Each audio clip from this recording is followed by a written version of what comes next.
New Chandigarh में कोई plot ले रहे हैं तो सबसे पहली बात आपको पोजीशन में प्लॉट लेना चाहिए। अल्टीमेट प्रॉपर्टी उठाई थी। आप दोनों की सैलरी से क्या आप 3 करोड़ बना सकते हैं? ना, बिल्कुल कभी नहीं बना सकते। अगर उस पर बैंक लोन कर रहा है, अगर एसबीआई कर रहा है तो इसका मतलब वो जमीन आपकी सोना है। Hi guys, welcome to my new blog. दोस्तों मेरा नाम है महेंद्र और मैं रहता हूँ चंडीगढ़ में। दोस्तों मैं यहाँ पे नर्सिंग ऑफिसर हूँ। मैं चंडीगढ़ में आया था 2017 में और रिसेंटली मैंने चंडीगढ़ में एक प्रॉपर्टी परचेज करी है, एक प्लॉट परचेज करा है न्यू चंडीगढ़ के अंदर। तो इससे रिलेटेड मेरा एक्सपीरियंस कैसा रहा, क्या क्या चीजें मैंने ध्यान में रखी, और अगर आप प्रॉपर्टी कोई प्लान कर रहे हैं न्यू चंडीगढ़ में तो आपको क्या क्या चीजें ध्यान रखनी चाहिए, मैं मेरा पूरा एक्सपीरियंस आपके साथ शेयर करूंगा। और अभी मैं जा रहा हूँ न्यू चंडीगढ़, और न्यू चंडीगढ़ में मेरे साथ चल रहे हैं लोकेंद्र बॉस। उन्होंने भी 2021 में एक प्लॉट परचेज किया था न्यू चंडीगढ़ में। उनके एक्सपीरियंस भी इस वीडियो में ऐड करूंगा। ये वीडियो आपके लिए काफी इन्फॉर्मेटिव होगा, स्पेशली अगर आप कोई प्रॉपर्टी प्लान कर रहे हैं न्यू चंडीगढ़ में। अभी चलते हैं न्यू चंडीगढ़ की ओर। दोस्तों मेरे साथ है लोकेंद्र बॉस। लोकेंद्र बॉस है नर्सिंग ऑफिसर चंडीगढ़ में। बॉस आप कब आए थे चंडीगढ़ में?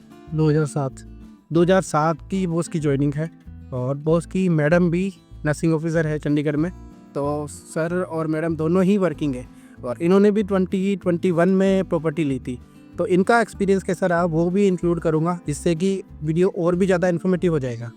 और अभी हम जा रहे हैं दोनों लोग न्यू चंडीगढ़ की ओर। पहले सर का प्लॉट दिखाएंगे और फिर मेरी वाली जो प्रॉपर्टी है, प्लॉट है, वो मैं दिखाऊंगा। हम लोग आए थे चंडीगढ़ से। ये है न्यू चंडीगढ़ का पहला प्रोजेक्ट, ये मनोहर इंफ्रा। दोस्तों यहाँ से है ना पंजाब शुरू हो रहा है चंडीगढ़ वाली रोड पे, और ये है 200 फीट रोड। और अब हम आगे चल रहे हैं इको सिटी की तरफ। अभी हमारे लेफ्ट साइड में जो दिख रहा है ये है इको सिटी 1। ये गवर्नमेंट का प्रोजेक्ट है, गमाडा ने खुद बसाया था ये प्रोजेक्ट। दोस्तों ये है स्ट्रॉबेरी पब्लिक स्कूल, और ये भी है इको सिटी 1 में, और ये one of the best school है, मतलब चंडीगढ़ की रीजन की। तो हम लोग आए थे चंडीगढ़ की साइड से, और यहाँ से जो राइट मारते पे है ना, यहाँ पे है मेडिसिटी। जितने भी हॉस्पिटल या फिर हेल्थ केयर से रिलेटेड जितने भी प्रोजेक्ट है वो इसके अंदर है। दोस्तों ये है न्यू चंडीगढ़ मेडिसिटी का Homi Bhabha cancer hospital and research centre. मतलब ये मेडिसिटी का सबसे बड़ा प्रोजेक्ट है। ये आता है मिनिस्ट्री ऑफ एटॉमिक एनर्जी के अंदर, मतलब सेंट्रल गवर्नमेंट का इंस्टीट्यूट है। बहुत ही टॉप का हॉस्पिटल है कैंसर से रिलेटेड। देखो ये होमी भाभा कैंसर हॉस्पिटल खत्म हो रहा है, और इससे आगे वो दिख रहा है ग्रेवाल आई इंस्टीट्यूट। दोस्तों ग्रेवाल हॉस्पिटल के सामने की तरफ ही यहाँ पे बन रहा है एसबीपी का प्रोजेक्ट। मतलब ये जो काम चल रहा है ना, ये एसबीपी का प्रोजेक्ट है। यहाँ पे जो मेडिसिटी है ना, मेडिसिटी में 2 ही रेजिडेंशियल प्रोजेक्ट है, उसमें से ये एक है एसबीपी का प्रोजेक्ट। दोस्तों इस तरफ रह जाता चंडीगढ़, और ये सामने है न्यू चंडीगढ़ वाली रोड, बड़ी रोड, और हम पीछे से आए थे मेडिसिटी से। दोस्तों ये है इको सिटी, लेफ्ट और राइट दोनों तरफ, और डिफरेंट साइज के प्लॉट्स यहाँ पे है। और जो न्यू चंडीगढ़ की यूएसपी है ना, वो ये रोड्स है, मतलब 200 फीट की बड़ी रोड, और मास्टर प्लान के अकॉर्डिंग प्रॉपर डेवलपमेंट। मतलब जहाँ पे पार्क होना चाहिए पार्क है, जहाँ पे एजुकेशनल साइट है, गवर्नमेंट इंस्टीट्यूट के लिए साइट है छोड़ी हुई है, और कुछ इस तरह का, मतलब लाइक चंडीगढ़ के जैसी ही बसावट। ये पीछे था इको सिटी इस चौराहे से, और इससे आगे वाला है ये डीएलएफ है। मतलब यहाँ पे पूरा डीएलएफ द हाइट पार्क के नाम से प्रोजेक्ट है डीएलएफ का बड़ा, और इसमें मोस्टली बड़े ही प्लॉटिंग है। दोस्तों पीछे थी डीएलएफ हाइट पार्क, और ये आ गई है पंजाब ऑफिसर सोसाइटी। अब यहाँ से प्रोजेक्ट एल्टस शुरू हो रहा है, और इस तरफ है एल्टस की सी पॉकेट राइट में, और इस तरफ है एल्टस की डी पॉकेट। देखो एल्टस की डी पॉकेट का यहाँ पे कमर्शियल बनने शुरू हो चुके हैं। दोस्तों अभी हम आ चुके हैं लोकेंद्र बॉस के प्लॉट पे, और ये है एल्टस की डी पॉकेट। इस तरफ रोड और इस तरफ रोड, और बॉस का है ये कॉर्नर प्लॉट। ये है 365 वर्ग गज, और यहाँ के स्पेशलिटी देखो, इतनी बड़ी बर्म है। मतलब जैसे चंडीगढ़ में इतनी बड़ी बर्म छोड़ के कॉमन एरिया, मतलब इतनी सी जगह छोड़नी होती है, वैसे ये जगह छोड़ के पूरा प्लान डेवलपमेंट है। और ये है ईस्ट फेसिंग, मतलब जिस तरफ बॉस खड़े हैं उस तरफ इसका फेसिंग रहेगा, और ये पूरा 365 गज का एरिया है। ये बॉस ने लिया था 2021 में, और 2021 में बॉस ने लिया था 90 लाख का। देखो 2021 में बॉस ने मतलब क्या अल्टीमेट प्रॉपर्टी उठाई थी, 365 गज। आज के टाइम के अंदर तो मतलब बॉस बता रहे कि 3 करोड़ से ऊपर की वैल्यू उसकी मिल जाती है। और देखो आसपास घर बन चुके हैं, और बॉस बता रहे कि जब मैंने लिया था तो यहाँ पे कुछ भी नहीं था, मतलब ऐसे प्लान खेत था। ऐसे बिल्डर बताते थे कि इधर से ऐसे आके रोड यहाँ पे बनेगा, ऐसे बनेगा। उस टाइम समझ भी नहीं आता था कि यार क्या ऐसा सच में हो सकता है, लेकिन सच में हुआ है। इतना डेवलपमेंट हुआ है, सीवर डल चुका है यहाँ पे, और जो बारिश का ड्रेन का पानी होता है उसकी लाइनें डल चुकी है, और लाइट अभी भी शायद यहाँ पे कमर्शियल लेनी पड़ती है, एल्टस से थोड़ी सी दिक्कत है, बाकी पानी की लाइनें यहाँ पे आ चुकी है। तो बॉस से पूछेंगे, बॉस आपने 2021 में ये प्रॉपर्टी ली थी, तो क्या सोच के प्रॉपर्टी और प्लॉट लिया था, और आपने क्या प्लान करा था कि मतलब यहाँ पे क्या घर बना के रहना, या क्या आपके मन में था जब आपने यहाँ पे प्रॉपर्टी ली थी? और जब 2021 में मैंने प्लॉट लिया था, उससे पहले मेरे जितने भी मित्र हैं पीजीआई में, 16 में, सब ने चंडीगढ़ में कुछ कुछ ले चुके थे। मेरे पास कोई भी इन्वेंटरी नहीं थी, तो मेरी सोच ये थी कि मुझे चंडीगढ़ रहना नहीं है, रिटायरमेंट के बाद राजस्थान ही जाना है। तो मैंने मोस्टली प्रॉपर्टी राजस्थान में ही खरीदी थी। लेकिन जब देखा जिन लोगों ने 2015 में 16 में प्रॉपर्टी ली थी, उनकी प्रॉपर्टी जस्ट डबल हो गई थी। तो मेरी घरवाली बोलने लगी, हो सकता है कि हमको भी चंडीगढ़ रहना पड़ जाए, तो एक प्लॉट तो चंडीगढ़ होना चाहिए। तो उस समय फिर हमने सर्च करना शुरू किया, तो देखा कि रेट बहुत बढ़ चुके थे। जो प्लॉट 50 लाख में मिल रहे थे, वही प्लॉट मुझे 90 लाख में मिला। लेकिन अब जिद थी घरवाले की कि प्लॉट लेना है, तो हमने 90 लाख का बयाना कर दिया। तो जिस दोस्त ने सुना कि 90 लाख का प्लॉट लिया है, सबने मना किया कि यह बहुत महंगा है, इतनी महंगी क्यों ले रहा है, इतने मेरे पास पैसे भी नहीं थे। लोन लिया, दोस्तों से लिया, मित्रों से लिया, घरवाले के गोल्ड लोन लिया, 90 लाख की व्यवस्था करी, तब हमने ये प्लॉट लिया। लेकिन मैं बहुत खुश हूँ कि आज इस प्लॉट की कीमत लगभग 4 गुना हो गई है। तो मैं तो यही कहना चाहता हूँ कि न्यू चंडीगढ़ में प्रॉपर्टी बहुत वेल्दी है, आपको रिटर्न दे के ही जाएगी, बहुत अच्छा है। मतलब बीइंग ए नौकरी पैसा, अगर अपन सोचे ना कि बताइए आप मतलब 2021 में पैसे डाले थे, इसमें 90 लाख, मतलब आप दोनों की सैलरी से क्या आप 3 करोड़ बना सकते हैं? ना, बिल्कुल कभी नहीं बना सकते। ये है प्रॉपर्टी की वैल्यू, मतलब जो प्रॉपर्टी रिटर्न देती है। बिल्कुल।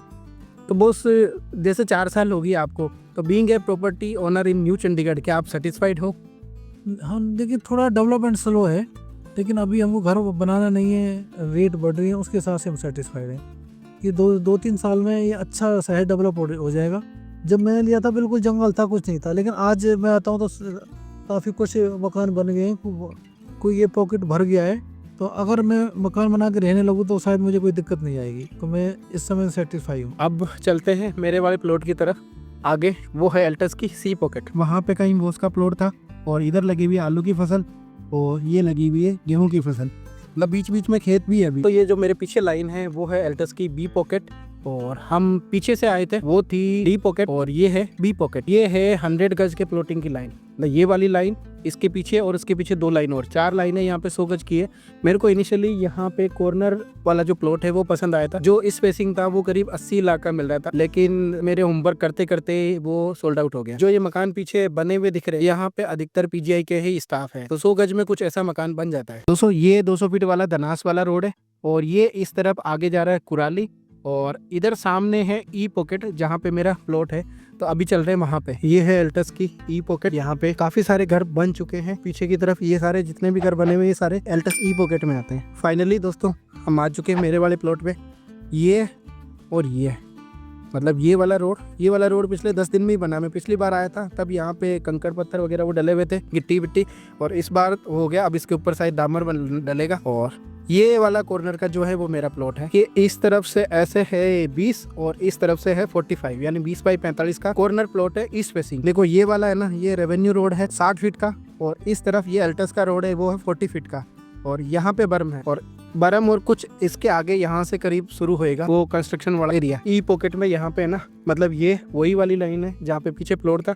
यहाँ पे सीवर और रेन डल चुके हैं, और रोड में पहले मतलब जब मैंने लिया था कुछ इस तरह से गिट्टी वगैरह डली हुई थी, लेकिन अब थोड़ा पक्का हो रहा है। आई थिंक डामर भी डलेगा इस पे। और सबसे बड़ी यूएसपी जो मुझे इसमें लगी, एक तो मेरा कॉर्नर का है, ईस्ट फेसिंग है, दूसरा ये वाली जो एरिया छोड़ा हुआ पीछे, ये 200 फीट का रोड आएगा वहाँ पे स्टेडियम वाले रोड से, ये कनेक्ट होएगा। तो दोस्तों, अब मैं बताता हूँ कि जब मैंने प्लॉट लिया था तो मैंने क्या क्या चीज़ें ध्यान में रखी और क्या चीज़ें मेरे माइंड में चल रही थी। फर्स्ट ऑफ ऑल, जब मैंने फर्स्ट टाइम सोचा, क्योंकि मैंने सितंबर में फाइनलाइज करी थी डील, मेरे साथ ओम प्रकाश नर्सिंग ऑफिसर है, उन्होंने रिसेंटली न्यू खरड़ के अंदर एक घर लिया है। तो जब पहले मेरे शुरू से दिमाग में ये था, जब चंडीगढ़ में आया था, कि यार प्रॉपर्टी के मामले में बहुत मतलब फ्रॉड वगैरह होते हैं, और अपन कहाँ मेंटेन कर पाएंगे प्रॉपर्टी, और क्या ही कल को कोई अपने साथ फ्रॉड हो गया तो फिर उस फ्रॉड से उबरना लाइफ टाइम बहुत मुश्किल सौदा हो जाएगा। तो ऐसे करके मैंने छोड़ ही दिया था, कभी प्लान मन में आया ही नहीं था।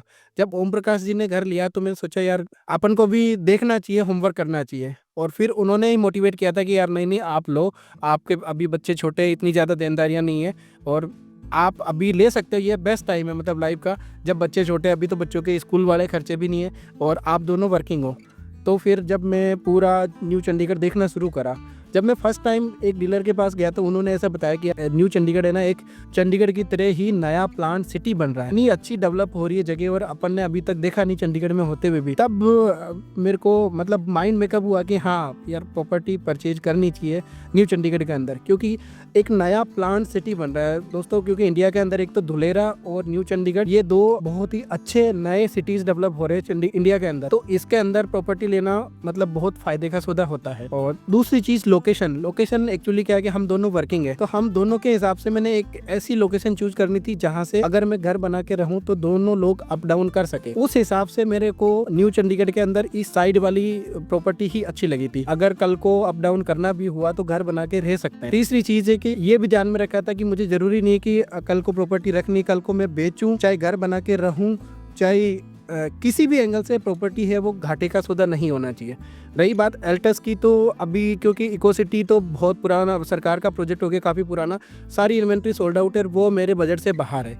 मैंने मैक्सिमम बजट बनाया था 80 लाख का और वो जाते जाते 90 लाख का हो गया, क्योंकि 10 लाख बजट बढ़ाना पड़ा, क्योंकि जब डील पसंद आ जाती है तो छोड़ नहीं सकते। अब जो मेरे पीछे ये दिख रहे हैं ना, ये दोस्तों 125 गज वाले प्लॉट है और ये 100 गज वाले प्लॉट है। मेरे को सबसे पहले 125 गज वाला पसंद आया था, लेकिन इसकी फेसिंग सही नहीं लगी थी, इसकी थोड़ा सा साउथ वेस्ट फेसिंग लग रही थी मुझे, तो मैंने फिर ये आइडिया ड्रॉप कर दिया। ये मेरे को 90 का दे रहे थे और ये जब मैं आया था सब इनिशियली मेरे को 80 लाख का दे रहे थे, वो रेट बढ़ते बढ़ते 85 हो गया 2 महीने जब तक मैं सारा कुछ देख रहा था। दोस्तों ये तो रही मेरी स्टोरी, मतलब मैंने क्या क्या चीजें देखी थी। अब मैं आपको बताता हूँ, मतलब बीइंग ए प्रॉपर्टी होल्डर मतलब मुझे क्या क्या चीजें सीखने को मिली। तो अगर आप लोग कहीं न्यू चंडीगढ़ में या इस एरिया में कहीं प्रॉपर्टी प्लान कर रहे हैं तो मैं आपको पॉइंटेड चीजें बताता हूँ कि क्या क्या चीजें आपको ध्यान में रखनी चाहिए।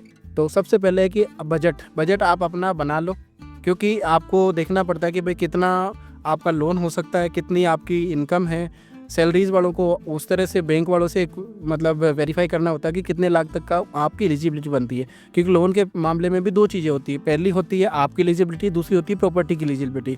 प्रॉपर्टी की एलिजिबिलिटी फाइनलाइज करने के बाद आती है और पहले जो एलिजिबिलिटी होती है वो आपकी होती है। तो आप अपने हिसाब से देख लो कि भाई कितना पैसा आप इकट्ठा कर सकते हो और कितना बैंक आपको फाइनेंस कर देगा, तो उससे आपका बजट फाइनलाइज हो जाएगा। और बजट के आसपास अगर आप प्रॉपर्टी फाइनलाइज करोगे तो इजी रहेगा।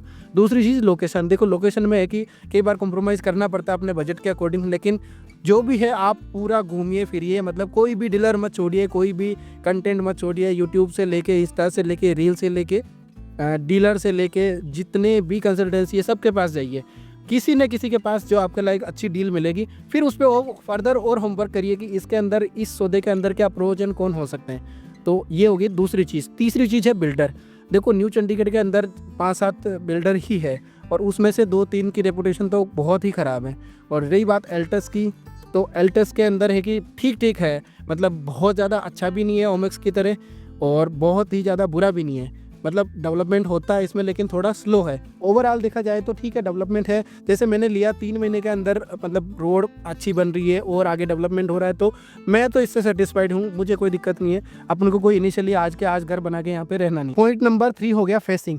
देखो फेसिंग के मामले में ऐसा है कि मैंने जब होमवर्क किया था, लोगों से पूछा था, ओवरऑल मेरे को जो निष्कर्ष निकल के आया ना, उसमें ऐसा है कि अगर आपका ईस्ट फेसिंग होता है तो सबसे बेस्ट है, और अगर नॉर्थ भी हो तो नॉर्थ और ईस्ट फेसिंग सबसे बेस्ट होती है। बाकी ये सब्जेक्टिव मैटर है कि सबका अपनी अपनी सोच होती है कि जो वास्तु कंप्लाइंट घर बनते हैं वो मोस्टली नॉर्थ और ईस्ट के अकॉर्डिंग बनते हैं। ये भी अकॉर्डिंग टू मी है, सबकी अपनी अपनी सोच हो सकती है। तीसरी बात रोड और कनेक्टिविटी। देखो रोड और कनेक्टिविटी में न्यू चंडीगढ़ में तो पर्टिकुलरली ऐसा कोई इशू आएगा नहीं, और अगर आप आगे की तरफ जाते हैं सेक्टर 123, 125 या फिर खरड़ की तरफ, तो वहाँ पे आपको देख लेना कि क्योंकि बाहर मेन हाईवे तो है लेकिन आपकी इंटरनल रोड वगैरह वो कैसी है। अब जैसे न्यू चंडीगढ़ या फिर इसके अंदर है तो कोई भी रोड आई थिंक ऐसी नहीं होगी 40 फीट से कम तो नहीं होगी, तो 40 फीट की रोड मोर देन सफिशिएंट होती है आई थिंक, और उसके आगे आपको बर्म भी मिल जाती है और बहुत कुछ खुला खुला एरिया। अब रही बात है कि गार्डन वगैरह थोड़े छोटे हो गए क्योंकि प्रॉपर्टीज़ के रेट बहुत बढ़ गए हैं, तो वैसे तो गमाडा के जो मास्टर प्लान के अकॉर्डिंग फिक्स है कि भाई इतना एरिया आपको ग्रीन छोड़ना है, लेकिन वो धीरे धीरे कम ही होता जा रहा है। नेक्स्ट चीज़ है कि आपको प्रोजेक्ट में ये देखना है कि आप जो प्लॉट या फिर प्रॉपर्टी फाइनलाइज करी है क्या उसमें रजिस्ट्री है या नहीं है। देखो दो चीज़ होती है, तो रजिस्ट्री है या नहीं है, दूसरी चीज़ पोजीशन है या नहीं है। बहुत सारे प्रोजेक्ट ऐसे हैं जो केवल पेपर्स पे ही एग्जिस्ट करते हैं, और बहुत सारे प्रोजेक्ट ऐसे भी हैं जिनके अंदर कोई कोर्ट केसेज है, कोई कहीं ना कहीं फंसा हुआ है। तो बहुत सारे इश्यूज को एक्सक्लूड करने के लिए आपको ये ध्यान रखना चाहिए कि आप कोशिश करो, ये मेरी पर्सनल ओपिनियन है कि आप कोशिश करो कि आप कोई ऐसी डील लो जिसके अंदर रजिस्ट्री हो, जिसके अंदर पोजीशन हो, मतलब कोई दिक्कत ना हो। आप फिजिकली देख सको कि हाँ भाई यहाँ पे मेरा प्लॉट है। अगर आपने कोई प्रोजेक्ट या फिर प्लॉट फाइनलाइज कर लिया, तो अब मैं बताता हूँ कि उसमें डॉक्यूमेंट कौन कौन से अकॉर्डिंग टू मी, जो मेरा एक्सपीरियंस है, मैं आपको बताता हूँ कि वो डॉक्यूमेंट आपने चेक करने ही करने। पहला चीज, फर्द आप बिल्डर या फिर जो भी ओनर है उससे आप लीजिए। फर्द में आपको पता चल जाएगा कि ये किस रकबे में, किस खसरे के अंदर, और जो उसका एक तो बिल्डर का मैप होता है, एक दूसरा गमाडा का मैप होता है, वो दोनों मैच करने चाहिए। वहाँ पे रोड वगैरह जो दिखाई हुई है, मतलब वो वहाँ पे होनी चाहिए। दूसरी चीज़, फर्द में आपको पता चल जाएगा कि वास्तविक ओनर कौन है। तीसरा जो तहसील से बनता है वो होता है इनकम्बरेंस सर्टिफिकेट। इनकम्बरेंस सर्टिफिकेट यानी कि उस प्रॉपर्टी पर कोई लोन तो नहीं है, उससे पता चल जाएगा। वो तहसील के अंदर एक फिक्स प्रोसेस होता है, आप कुछ फीस जमा करा के फिक्स चार्ज देके आप तहसील से बनवा सकते हैं। रही बात अगली, होता है 30 साला, और कहीं केस में ये 12 साला होता है। तो 30 साला मतलब एक ऐसा डॉक्यूमेंट है जिसमें आपको उस प्रॉपर्टी की 30 साल की हिस्ट्री पता चल जाती है कि पिछले 30 साल में ये खसरा, ये अकाउंट या फिर ये रकबा, ये प्रॉपर्टी किसके पास रही। उससे आप फिर उसको सीक्वेंस वाइज मैच करना है कि भाई उस साल में उसने इससे खरीदी, उस साल में इसने इससे खरीदी।